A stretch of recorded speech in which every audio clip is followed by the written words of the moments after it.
समुद्र बहुत बड़ा है तो उसका पानी ज्यादा खारा नहीं होगा। अगर कोई समुद्र छोटा है तो उसका पानी खारा होगा। महासागर का जितना भी जल होता है खारा होता है, हम उसे पी नहीं सकते। अगर पिएंगे तो फिर हमारे शरीर में बीमारी आने लगेगी, डिहाइड्रेशन होने लगेगा। वो पानी जल्दी देर तक रहता नहीं है शरीर में, वो खारा पानी होता है। दूसरा, उसमें ज्यादा देर तक रहेंगे तो चमड़वा छोड़ा देता है आप लोग, बहुत ज्यादा उसका पानी क्या होता है, खारा होता है। ठीक है, अब समझिए ध्यान से, समुद्री जल खारा क्यों होता है? क्योंकि नदियां नमक को ले जाके समुद्र में गिरा देती हैं। हमारे अगल बगल के वातावरण में नमक बहुत ज्यादा है। आप सोचे हैं आपका पसीना कैसा रहता है? नमक। अभी पसीना जाता कहाँ है? जब तक नहाते नहीं है तब तक कहीं नहीं जाता है। आपके शरीर का पसीना वापस नहीं जा सकता है, कपड़ा सोख लेता है, नहीं तो आप लोग वह चकट के मैल बन जाता है यहाँ पे। अब वो सारा का सारा पसीना जब आप नहाते हैं, हाँ जी जगमोहन, बेचारा जगमोहन को कह रहा है कि जगमोहन का पसीना महकता है। जगमोहन प्रिय विद्यार्थी है मेरा, समझ में आ गया कि नहीं आ गया? जगमोहन एकदम प्रिय विद्यार्थी है। अब ध्यान से समझिए, हमारा पसीना कैसा? नमकीन।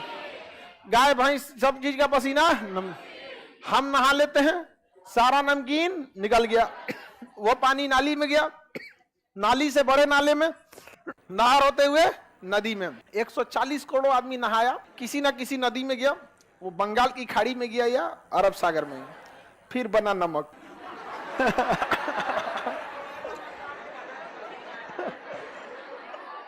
वो नमक कहाँ है?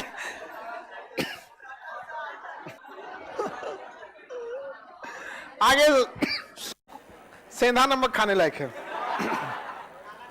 देखिए, ऐसा नहीं है केवल वही नमक होता है, समुद्र में बहुत टाइप के नमक होते हैं, उसमें साधारण नमक होता है, लेकिन समुद्र में नमक बनने का मुख्य कारण नदियां हैं। क्योंकि समुद्र में कोई रहता ही नहीं, इसलिए गली मोहल्ला बकोट वकोट के कहीं ना कहीं से क्या लाती हैं सर? नमक वमक लेके आते हैं, ले आके उलाट देते हैं क्या समुद्र में। और समुद्र को कहीं जाना नहीं है, वहां पे उसका पानी क्या हो जाता है? खारा।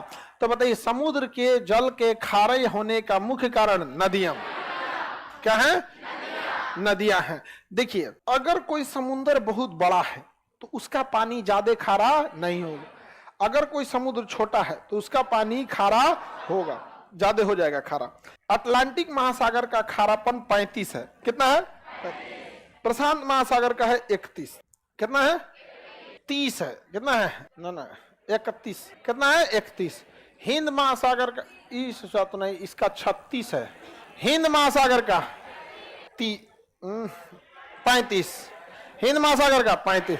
चलिए अब ध्यान समझिए, जितना बड़ा सागर रहेगा उसका खारापन उतना कम रहेगा। इसका परसेंटेज ऐसा साइन होता है, 2 को लगा दिया जाता है खारेपन का। तो बताइए, प्रशांत महासागर का खारापन 31, अटलांटिक का 36, हिंद महासागर का 35। हिंद महासागर का सबसे खारा महासागर प्रशांत महासागर, सॉरी अटलांटिक महासागर, सबसे ज्यादा खारा अटलांटिक।